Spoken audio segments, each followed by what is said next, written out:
Halo teman-teman, selamat datang di Value Stock. Hari ini saya akan membahas analisa fundamental DILD kuartal ketiga tahun 2020. Oke, ini disclaimer-nya. Yang pertama, ini merupakan sharing analisa fundamental, bukan ajakan beli jual ataupun hold suatu saham, dan keputusan investasi ada di tangan teman-teman selaku investor. Yang ketiga, dari analisa fundamental ini bisa dijadikan referensi untuk analisa saham-saham yang teman-teman miliki. Oke, pertama-tama kita masuk ke bisnis model dari DILD ini. Untuk DILD ini bergerak di bidang usaha properti. Jadi sumber income-nya berasal dari penjualan atau sewa properti. Terus untuk segmen usaha atau marketnya di Indonesia. Terkait kasus hukum, saat saya melakukan analisa ini, saya tidak menemukan adanya kasus hukum yang terkait dengan DILD. Untuk kepemilikan sahamnya dimiliki oleh Hendro sebesar 15,69%. CGS CIMB Sekuritas sebesar 15%, PT Bina sebesar 12,35%, Bali Private Villa sebesar 7,48%, dan sisanya dimiliki oleh masyarakat sebesar 49,48%. Oke, kita masuk ke segi revenue-nya. Jadi teman-teman bisa lihat dari 2014 sampai dengan 2020 ini cukup beragam, tetapi cukup konsisten juga mengalami kenaikan ya dari segi pendapatan. Dan kalau kita bandingkan secara kuartal ketiga 2019 dengan 2020, maka mengalami kenaikan sebesar 10,5%. Dan bisa kita asumsikan juga jika kuartal keempatnya memiliki kinerja yang sama dengan kuartal 3, maka sampai akhir tahun akan mengalami kenaikan sebesar 3,7%. Terus di properti teman-teman kita harus melihat namanya recurring income atau pendapatan berulang. Jadi untuk 2020 kuartal 3 ini untuk recurring income-nya sebesar 21%, dan untuk 2019 kuartal 3 memiliki sebesar 22,7%. Jadi untuk di tahun 2020 ini mengalami penurunan sekitar 1,5% ya teman-teman dari segi recurring income-nya. Dan menurut saya ini masih cukup bagus, yang dimana karena masa pandemi ya teman-teman. Terus dari segi net profit-nya teman-teman juga bisa lihat cukup mengalami penurunan terus-menerus ya teman-teman. Dan di 2019 kuartal 3 dengan 2020 kuartal 3 mengalami kenaikan sebesar 500%. Dan bisa kita asumsikan juga jika kuartal keempatnya memiliki kinerja yang sama dengan kuartal 3, maka sampai akhir tahun akan mengalami penurunan sebesar 79,1%. Terus dari segi asetnya cukup konsisten mengalami kenaikan, dan kenaikan 2019-2020 sebesar 7,4%. Dari segi hutangnya juga konsisten mengalami kenaikan, dan kenaikan 2019 dengan 2020 sebesar 30,3%. Terus dari segi modalnya juga cukup beragam, dan dari 2019 dengan 2020 mengalami penurunan sebesar 16,7%. Oke teman-teman, di sektor properti kita juga harus melihat satu segi sektor ini, yaitu adalah land bank yang mereka miliki.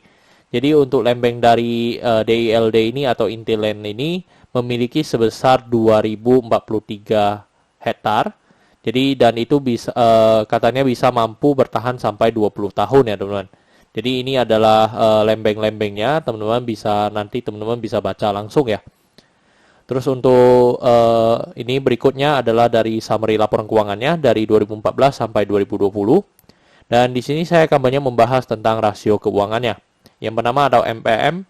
Jadi NPM ini di 2020 ini sebesar 1,88%, which is ini sangat rendah sekali ya teman-teman. Yang dimana net profitnya tadi juga tergolong rendah.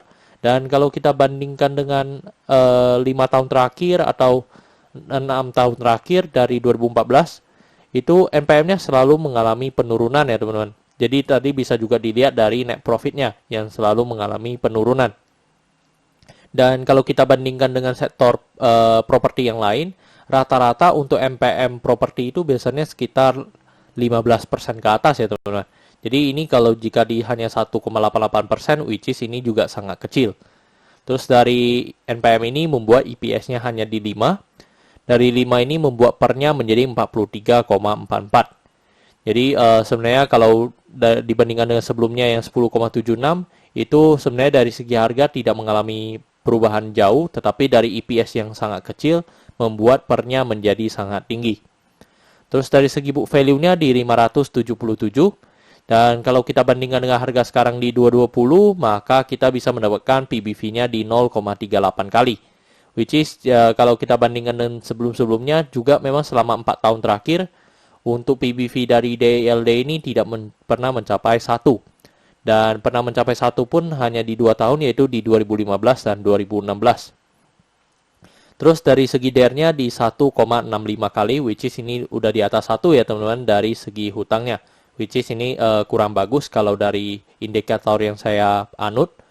Terus kalau kita lihat juga dari 2015 juga memang untuk DER-nya udah selalu di atas 1.